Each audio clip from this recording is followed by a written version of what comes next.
A onda de protestos iniciada neste mês de junho em todo o país trouxe à tona a insatisfação dos brasileiros com a qualidade dos serviços públicos, com a corrupção e com uma variedade de outros pontos. Sobre isso, conversamos agora com o Egberto Pereira dos Reis. O Egberto ele é teólogo, filósofo e docente aqui do Centro Universitário da Fundação Educacional Guaxupé, Unifeg, é coordenador do curso de Filosofia. Egberto, obrigado pela participação aqui no Jornal TV Sul, aceitado o nosso convite. Obrigado pelo convite.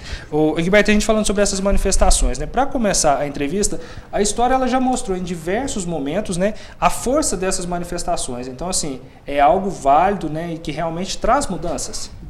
Sem dúvida, durante a história, por exemplo, a Revolução Francesa, a Revolução Russa, até recentemente no Brasil, por exemplo, as diretas já, os cara pintadas, demonstraram assim, um grande momento da sociedade para pedir mudanças.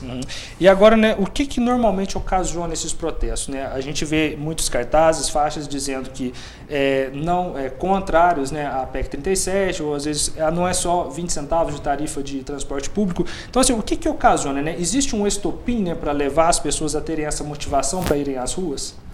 Eu diria o seguinte, essas manifestações elas começaram com esses 20 centavos, mas a arrogância por parte de alguns políticos e até a indiferença deles com relação à população levou a esse momento, a essa configuração que nós estamos vivendo hoje. Então, quer dizer, para você analisar bem, nós estamos numa época de Copa de Confederações. Então diz, brasileiro gosta muito de futebol, é o país da chuteira, e até aquela leitura que nós fazíamos que era a seguinte, chega em época de futebol, o governante pode fazer o que quer que o brasileiro não se importa. Isso parece que não é verdade. Hoje mostra uma grande diferença, ou seja, numa época de Copa de Confederações, no Brasil, o brasileiro vai às ruas por uma grande satisfação. Insatisfação com o quê? Com diversas coisas. A PEC, serviço público, hospital, transporte de qualidade, corrupção. Então são diversos fatores que levam a população às ruas. Tá, e a gente falou um pouco agora mesmo assim, que é uma configuração nova, né, uma maneira nova de se organizar e que se dá hoje, né, com o apoio da internet, com a facilidade das pessoas se organizarem, combinarem um determinado local para saírem, né, em manifestação, em protesto. Agora, é modismo ou não é? Né? Configura-se como um modismo, né? As pessoas veem na mídia, muita gente indo às ruas protestando, então eu também vou, né, fazer parte desse grupo de manifestantes. Talvez nem tenha consciência do que representa aquela ação. É um modismo, isso configuraria? Olha, inicialmente poderíamos até chamar de um modismo. Né? A esquerda poderia dizer que é um modismo porque não é a esquerda que está promovendo isso. Né? Mas não é verdade. Alguns podem ir lá para ver o que está acontecendo. Mas a maioria realmente demonstra uma insatisfação. Mesmo porque eu estava lendo, são pessoas que estão lá, pessoas com nível superior, instruída, a classe B. Então, assim, não é simplesmente um modismo. Algumas pessoas podem ir por um modismo, mas realmente existe uma insatisfação. Tanto é pela insistência das manifestações. E agora, né, a gente pensando assim, havendo essas manifestações, futebol, como a gente falou, fica em segundo plano, questões políticas, né, questões sociais vêm para a discussão. Então é comum as pessoas estarem discutindo sobre política no ônibus, no restaurante, em casa, na sala. Então, assim, trazendo à tona esses assuntos, pode-se discutir e pensar também, né, nessa consciência maior. Sim, isso demonstra uma politização por parte da população. Isso é muito importante, quer dizer, configura um novo cenário crítico por parte das pessoas. É interessante, eu estava analisando, nós vivemos num fenômeno chamado pós-modernidade. A pós-modernidade, uma da configuração dela é a indiferença. Nós falamos, até eu falava em sala de aula, que os jovens hoje são muito indiferentes.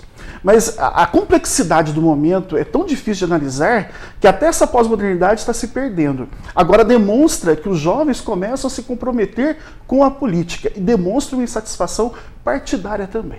Então, justamente por, né, essa insatisfação, essa indiferença, vamos dizer, chegar ao a insatisfação começa e a indiferença chega ao fim, por isso chegam as manifestações ao interior também. Ao interior também, porque aí, assim, a coletividade, ela se sobrepõe à individualidade. Isso é importante, quer dizer, quando nós nos organizamos e vamos às ruas, significa que nós estamos pensando num bem comum, num bem de todos. E qual que é o papel da mídia nesse contexto todo? Olha, o papel da mídia no contexto todo é o seguinte. A primeira é mostrar, né, quer dizer, claramente o que acontece. Evitar abusos que não viole direitos do cidadão, direitos humanos. Isso é muito importante.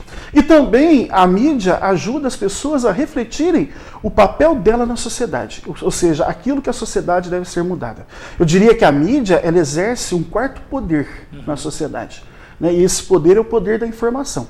E isso é muito importante para o cidadão. E durante os protestos a gente pôde perceber a insatisfação também de parte da população com a grande mídia, né? Esses canais que dominam a comunicação no país. Então quer dizer que talvez esses canais também precisam ter uma postura nova, um posicionamento diferente, mais a favor da população. Eu diria que a mídia se rendeu à força das manifestações. Né? A mídia viu que as pessoas não estavam ali simplesmente fazer baderna. Elas estavam ali para demonstrar uma insatisfação.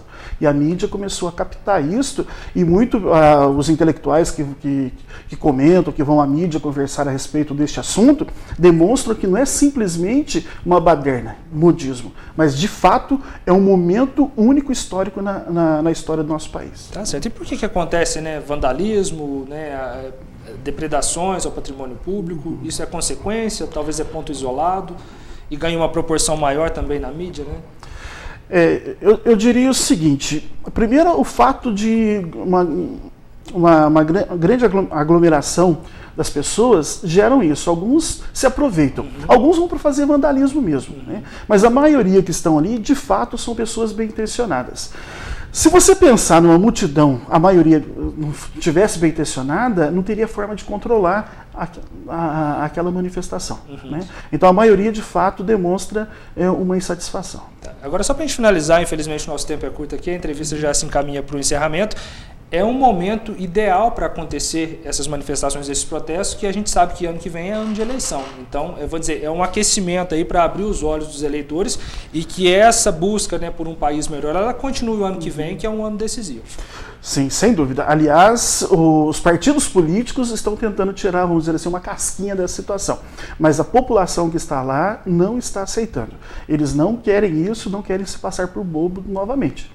Né? Então, assim, existe uma insatisfação, e essa satisfação é inclusive com os partidos políticos. Então, é bom os políticos ficarem atentos e ouvir o povo. Com certeza. Egberto, a gente agradece mais uma vez sua participação, sua presença aqui no Jornal TV Sul, disponibilidade para responder, né, as nossas perguntas aí. E a gente se coloca também à disposição sempre que precisar da nossa emissora, né, para divulgar o trabalho do Unifeg, trabalho, né, realizado aqui em Guaxupé. Mais uma vez, muito obrigado pela participação. Muito obrigado pelo convite. Muito obrigado. Vamos agora para um rápido intervalo e daqui a pouco a gente volta. Você vai conferir, inclusive, como foi a manifestação aqui em Guaxupé no último sábado. Voltamos já.